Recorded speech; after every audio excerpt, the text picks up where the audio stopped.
Pernahkah Anda berada di penghujung hari, menatap layar ponsel yang meredup, dan merasakan sebuah kehampaan yang aneh? Anda merasa sibuk, sangat sibuk. Notifikasi tak henti berbunyi, puluhan pesan telah dibalas, lini masa media sosial telah dijelajahi hingga tak berujung. Namun, saat Anda bertanya pada diri sendiri, apa kemajuan nyata yang telah aku buat hari ini menuju impianku? Jawabannya seringkali sunyi. Anda merasa seperti berlari kencang di atas treadmill berkeringat, lelah, tapi tidak beranjak 1 sentimeter pun. Jika Anda pernah merasakan ini, ketahuilah, Anda tidak sendiri. Anda berada di tengah kerumunan besar 99% orang yang terjebak dalam ilusi kesibukan. Dan dari kejauhan, Anda mungkin melihat segelintir orang di puncak, mereka yang 1% melesat maju dengan tenang. Lalu pertanyaan itu muncul lagi. Apa rahasia mereka? Kita terobsesi dengan jawaban yang megah untuk pertanyaan ini. Kita mencari-cari di antara kisah sukses semalam, para jenius dengan bakat surgawi, atau para spekulan beruntung yang menemukan formula ajaib. Kita berpikir bahwa untuk hasil yang luar biasa, pasti dibutuhkan sebuah lompatan kuantum, sebuah strategi yang revolusioner. Namun, kebenaran yang sesungguhnya jauh lebih sunyi, dan mungkin sedikit mengecewakan bagi pencari jalan pintas. Rahasia itu tidak terletak pada apa yang mereka lakukan, tetapi pada apa yang mereka pilih untuk tidak abaikan. Rahasia itu tersembunyi di depan mata, dalam kebiasaan-kebiasaan sederhana yang dianggap remeh, membosankan, dan tidak layak dipamerkan oleh 99% orang. Ini adalah cerita tentang rahasia tersebut. Sebuah kebenaran sederhana yang jika dipahami dan diterapkan akan menjadi keuntungan paling tidak adil yang pernah Anda miliki dalam hidup. Untuk memahaminya, kita harus terlebih dahulu membongkar penjara tak terlihat yang mengurung mayoritas orang. Penjara kepuasan instan. Dunia modern adalah arsitek dari penjara ini. Setiap aspek kehidupan kita dioptimalkan untuk kecepatan dan kemudahan. Kita hidup dalam peradaban satu klik pesan makanan, panggil transportasi, dapatkan hiburan. Otak kita, melalui proses ini, dilatih untuk mengharapkan hadiah secepat mungkin. Sirkuit dopamin kita dibajak, ia menjadi seperti rentenir yang memberikan kesenangan di muka, namun menagih bunganya dalam bentuk ketidaksabaran, kegelisahan, dan ketidakmampuan untuk fokus pada tujuan jangka panjang. Pola pikir instan ini meracuni pendekatan kita terhadap pertumbuhan diri. Kita berolahraga 1 kali dan kecewa saat melihat cermin. Kita membaca 1 bab buku dan frustrasi karena belum merasa tercerahkan. Ketika hadiahnya tidak langsung datang, alarm di otak kita berbunyi. Ini tidak efisien. Cari cara lain yang lebih cepat. Lalu kita berhenti dan kembali berburu trik berikutnya. Terjebak dalam siklus konsumsi informasi tanpa pernah melakukan implementasi. Inilah filter pertama yang menyaring 99% orang. Mereka adalah turis di dunia pengembangan diri, selalu mencari pemandangan indah, tapi tidak pernah mau berjalan mendaki. Sekarang, mari kita alihkan lensa kita kepada mereka yang 1%. Mereka beroperasi di bawah hukum yang berbeda, bukan hukum kecepatan, melainkan hukum akumulasi. Mereka melihat hidup bukan sebagai serangkaian lompatan, melainkan sebagai proses menumpuk batu bata. 1 persatu, setiap hari.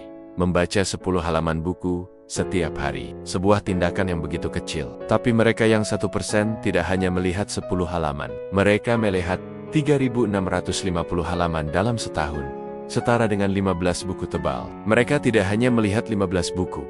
Mereka melihat sebuah perpustakaan pengetahuan di dalam kepala mereka dalam 1 dekade. Sebuah benteng wawasan yang membuat mereka menjadi pemecah masalah yang lebih baik, teman bicara yang lebih menarik, dan profesional yang lebih bernilai.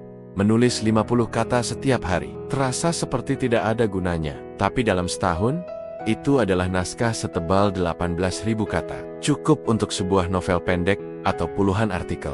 Mereka yang 1% paham bahwa mahakarya tidak ditulis dalam 1 malam yang penuh inspirasi. Mahakarya adalah hasil dari ratusan hari yang membosankan di depan halaman kosong.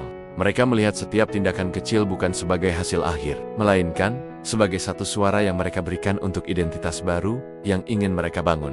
Hari ini, aku memilih untuk menjadi seorang pembaca. Hari ini, aku memilih untuk menjadi seorang penulis. Ini membawa kita pada bagian kedua dari rahasia ini. Bagian yang paling dijauhi oleh dunia modern. Kemampuan untuk merangkul kebosanan. Bayangkan seorang pandai besi yang sedang menempa pedang. 99% dari pekerjaannya adalah memukul lempengan logam panas yang sama, di titik yang sama, dengan ritme yang sama, berulang-ulang.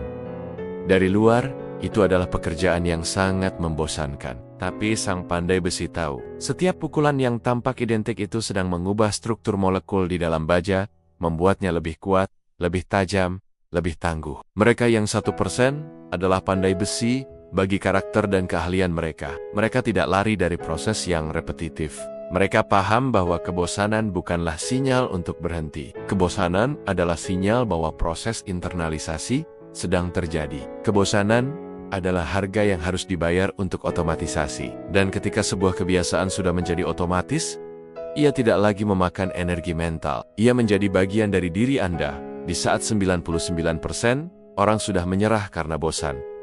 Mereka yang 1% justru baru memulai pendakian mereka yang sesungguhnya, karena fondasi mereka telah ditempa hingga sekeras baja. Rahasia ketiga dan terakhir adalah cara mereka memperlakukan pengetahuan sebagai pengganda, bukan sebagai pajangan. Di era informasi, 99% orang menjadi kolektor fakta. Mereka mengumpulkan informasi menarik, kutipan inspiratif, dan judul buku yang terdengar keren, seringkali hanya untuk dipamerkan. Pengetahuan itu berhenti di kepala. Bagi 1%, setiap informasi baru adalah sebuah benih. Mereka tidak hanya menyimpannya, mereka menanamnya dengan satu pertanyaan sederhana.